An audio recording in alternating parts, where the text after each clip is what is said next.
సరికొత్త ఆదర్శాలతో కూడిన యువత ఉంది. జనసేన పార్టీ ఉంది. మీకు ముగ్గురు నాయకులు ఉన్నారు. ఒకరు అసెంబ్లీకి వెళ్లకుండా, ప్రతిపక్ష నాయకుడు బాధ్యతలు నిర్వర్తించకుండా అసెంబ్లీ నుంచి పారిపోయిన వ్యక్తి జగన్మోహన్ రెడ్డి గారు. నన్ను 100 సార్లు కాపాడండి, ఆ తర్వాత నేను కాపాడతాను ముఖ్యమంత్రి చంద్రబాబు గారు.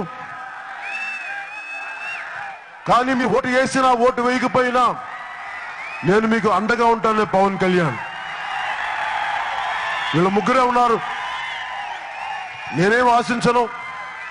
నిజంగా మీ అందరిలాగే చాలా చిన్న జీవితం నుంచి వచ్చిన వాడిని నేను. చాలా చిన్న జీవితం. ఒక పోలీస్ కానిస్టేబుల్ కొడుకుగా జీవితాన్ని ప్రారంభించిన వ్యక్తి కొడుకు నేను. ప్రభుత్వ ఉద్యోగి, కష్టాలు తెలుసు. ఈ రోజున ఇందాక మధు గారు మాట్లాడుతూ ఉంటే 100 మంది పోలీసులు వెళ్ళి జనసేనలో జాయిన్ అయిన మధుసూదన్ రెడ్డి గారి ఇంటికి మీదకి వెళ్ళినప్పుడు ఇబ్బంది పెట్టారంటే పోలీస్ వ్యవస్థని, పోలీసులని ప్రయోజనం ఏముంది? పోలీస్ శాఖకి ప్రభుత్వం చేతుల ఆయుధం తప్ప, రెవెన్యూ శాఖ కానీ ఎవరికైనా ప్రభుత్వం చేత ఆయుధాలు తప్ప వారికి స్వతంత్రంగా నిర్ణయాలు తీసుకునే హక్కులు ఉండవు. వారు స్వతంత్ర నిర్ణయాలు తీసుకోరు. కానీ పోలీస్ అధికారులకు కూడా మా తరపు నుంచి మధు గారికి చెప్తా ఉన్నాం, పోలీస్ వ్యవస్థను మనం అని ప్రయోజనం లేదు. మనం దెబ్బ కొట్టాల్సింది కుంభస్థలం మీద కొట్టాలి. కొడితే తెలుగుదేశం కుంభస్థలం మీద కొడితే బద్దలై కింద మోకాల మీద కూర్చోవాలి, తల వంచాలి తెలుగుదేశం పార్టీ.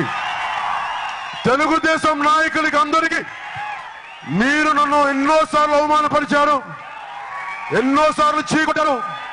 నేను మీ ఆత్మగౌరవాన్ని కాపాడాను. కానీ మీరు కృతజ్ఞత లేకుండా, కనీసం చిన్నపాటి గౌరవం లేకుండా నన్ను అడ్డగోలుగా నెలలు సంవత్సరాలు నన్ను హింసించారు.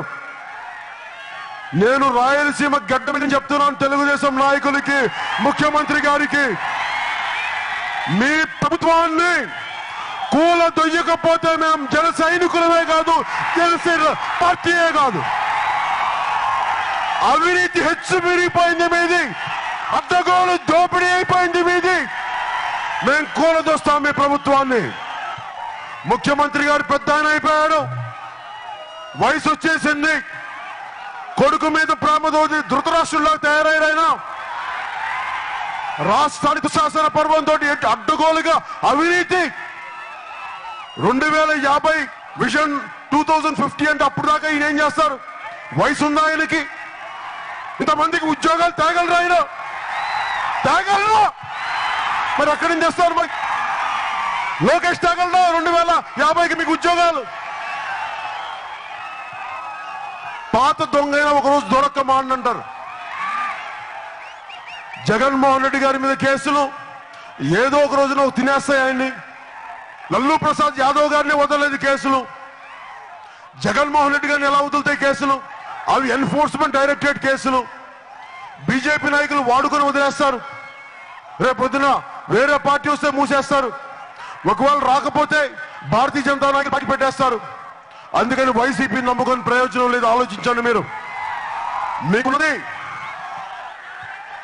దెబ్బ తిన్నా గాని, తూట పేల్చినా గాని, చొక్కా ఇప్పి గుండెల్ని చూపిస్తాం గాని ఎవరికైనా సరే వెనకంజ వేయం, మనం తిప్పం. అవునా? మనం తిప్పం. రాయలసీమ పౌరుషాన్ని తీసుకొద్దాం. రాయల వారి పాలనని మళ్ళీ తెద్దాం. యువతరానికి సంపద విడిచిపెట్టాం. యుద్ధము, రక్తము, కన్నీరు తప్ప, గాయాలు, బాధలు, కథలు తప్ప, కలలు కలలు కలలు కలలు కలలు తప్ప, పిరిగితనం, మోసం తప్ప. ఒకటి చెప్తున్నాను మా అన్నదమ్ములందరికీ, ఆడపడుచులందరికీ, మీ అందరికీ ఆశలున్నాయి, ఆశయాలున్నాయి, మీకు కళలున్నాయి. బంగారు భవిష్యత్తు అనే కళలుంది మీకు.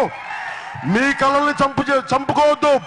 కళల్ని పట్టుకోండి, గట్టిగా పట్టుకోండి. ఒకటే చెప్తున్నాను, కలలు కను కలలు కను కలలు కను కలలు కను కలలు కను.